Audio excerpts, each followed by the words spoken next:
Good day mga sir, ito may tanggap na naman tayo dito na LED TV 32 inches. Ang brand nga pala nito, ito Pinsonic. Ito naman yung kanyang remote. Sabi ng may-ari dito, ito daw may sound na walang picture. Bali yun yung kanyang pinapagawa sa atin. Tara, check muna natin. Plug natin dito. Ayan, tingnan natin yung indicator light. Ayan, mayroon naman siyang indicator light. Power on natin sa remote kung mag-on siya. Yan, wala. Ulitin natin. Wala pa rin. Isa pa. Ayun. Siguro itong remote na ito mga sir, mahina na ang battery nito. Ayan, nagpalit na ng kulay. Naging kulay blue na siya. Balik tayo sa screen. Ito yung screen niya. Kung nakikita nyo, wala tayong makitang display. Ayan lang, kulay black lang siya. Pero yung unit, umaandar na yan kasi dahil nga dun sa indicator na kulay blue na yon, ibig sabihin umaandar na siya. Try natin i-touch yung screen niya para malaman natin kung ito ba may backlight o wala. Ito mga sir, touch ko muna, ganito lang, hindi naman ganong kalakasan. Touch lang natin para makita natin yung reflect ng backlight kung may backlight nga siya talaga. Ayan. Ayan, nagre-reflect yung ilaw niya. Ibig sabihin, okay yung backlight nito. Sa ganito kasi na problema na ito walang display, mostly talaga ang problema nito mga sir sa kanyang panel. Yan yung aalamin natin kung ano yung naging problema sa panel niya. Kaya ito, unplug ko muna. Buksan ko muna ito mga sir. Update ko na lang kayo kung ano yung problema nito. Ito na mga sir, nabuksan ko na itong unit na to. Ito yung kanyang likuran. Ayan, kung nakikita nyo, yan yung kanyang mainboard. Ito naman yung kanyang panel na ginamit. Ito yung top board nya. Ang gagawin natin dito, magbo-voltage check tayo para makakuha tayo ng idea na kung ano yung problema nito. So ayan, tinanggal ko na yung kanyang manual. Ayan o. Ayan yung kanyang manual para madali tayo mag-testing. At saka yung negative line natin, ito, dito ko lang nilagay mga sir kasi yung ano niya kasi plastic, hindi metal. So dito na lang ako nag-insert ng grounding natin. Try natin i-plug mga sir para malaman natin, magti-test point tayo. Plug ko muna. Ayan na, naka-plug na. Dito tayo sa indicator. Ayan, okay naman yung indicator. Power on natin. Ayan, nag-react naman siya. Ayan na mga sir, umandar na siya. Sukatan natin yung kanyang isolation kung mayroon siyang 12 volts. Dito tayo sa kanyang fusible na resistor. Dito, sukat tayo dito. Yung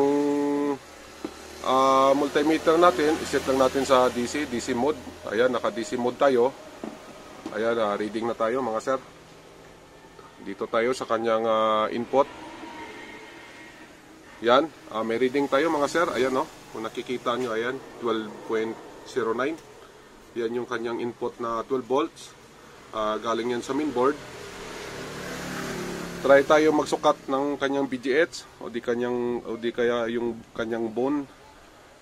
Bone. So dito tayo mga sir sa kanyang bone na to. Ayan. Ayan, wala tayong reading. Ayan, kung nakikita nyo, ayan, wala siyang reading Yan. Sa ganito na wala siyang reading, ang gagawin ko siguro dito, mag-try ako mag-cut dito ng signal. Pwede rin dito sa kanan o di kaya sa kaliwa.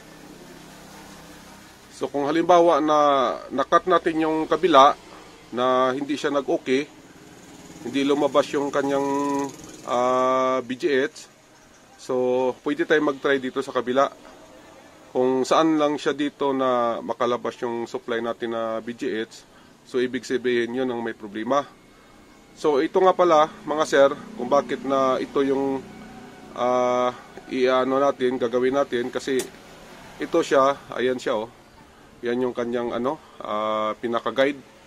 Kung ano yung nakasulat dito, naka-indicate kasi ito dito sa kanyang ito signal ito.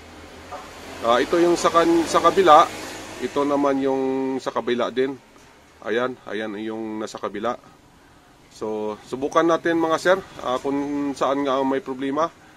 Kung dito sa kaliwa or sa kanan.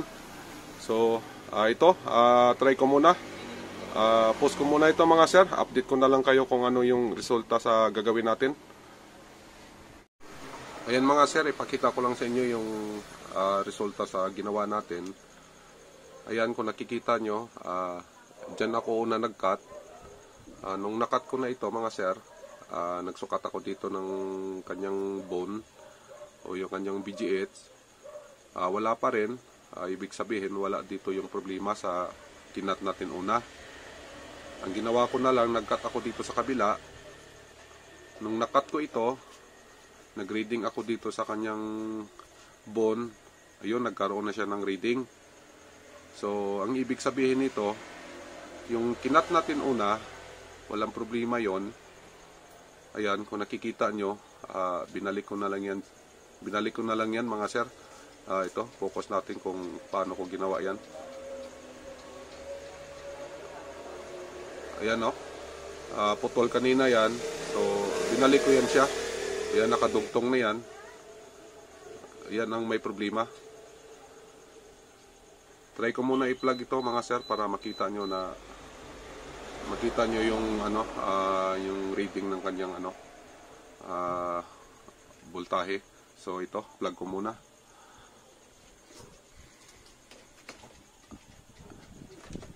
Yan na mga sir, naka-plug na. Dito tayo sa kanyang indicator light. Ayan yung kanyang indicator light. Kung nakikita nyo, ayan, kulay pula na siya. Power on natin to. Ayan. Antayin natin mag-iba yung kulay. Ayan, nag-iba ang kulay. Ibig sabihin, umaandar na yung unit. Ayun yung kanyang backlight na nakikita nyo. Ayan o.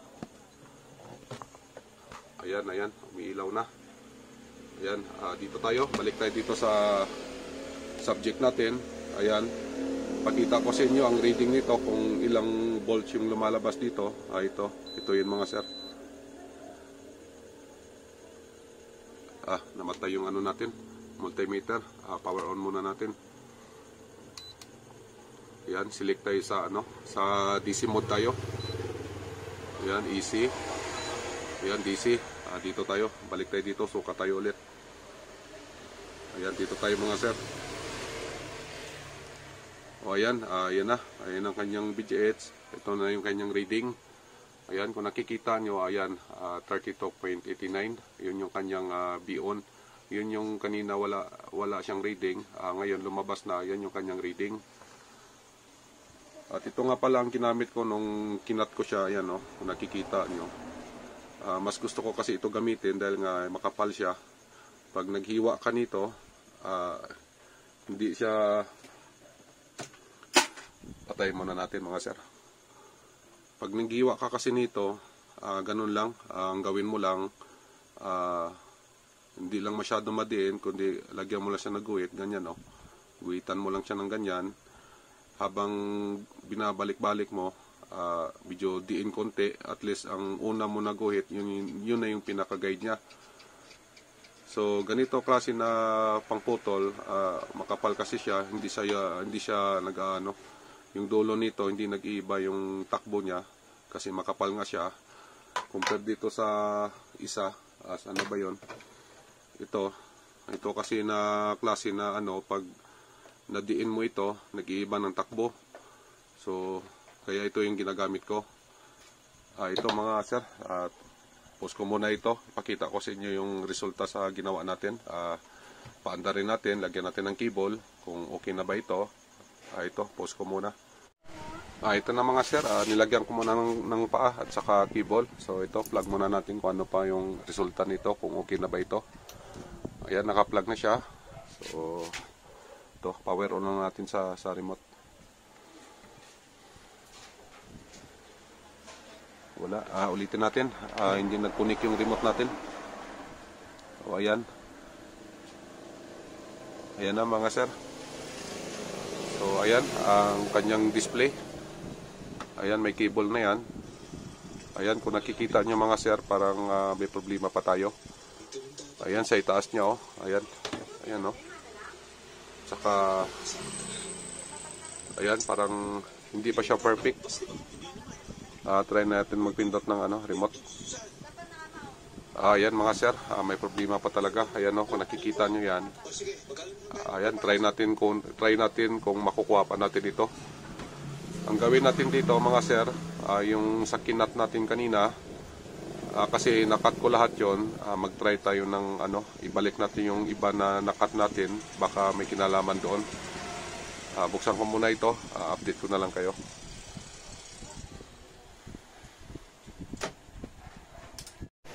Ito na mga sir, try natin ito kung ano yung naging resulta sa ginawa ko.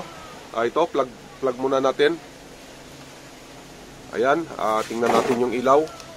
Gamitan natin siya ng remote sa kanyang power on. Ayan, wala. Isa pa. Ayan, nag-react siya. Ayan na, may power na. Ayun, kung nakikita nyo, malinis naman yung kanyang display. Ayan, nilagyan ko na pala ng cable yan. Kung nakikita nyo mga sir, ayan, malinis na yung baba niya. Kasi dati may guhit to dito. Try natin yung menu niya, yung display sa menu niya. Ayan mga sir, kung nakikita nyo, hindi na siya corrupted. Di kagaya kanina, hindi maganda yan.